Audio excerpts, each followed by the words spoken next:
How to deposit money into MetaTrader 5. I'm going to show you how you can add funds to your MetaTrader 5 account through your broker.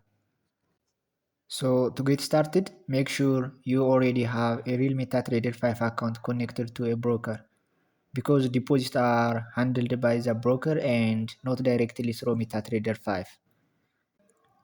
Inside MetaTrader 5, press Ctrl plus N to open the navigator panel. In the navigator, select payments, then choose deposit to account. Now select your preferred payment method. The available option will depend on your broker. Enter your deposit amount, currency, and email address if required.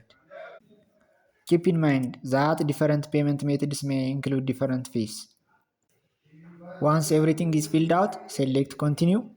You will be redirected to the payment page where you can enter your payment details, such as your card information or other payment method details. Complete the payment method and submit it.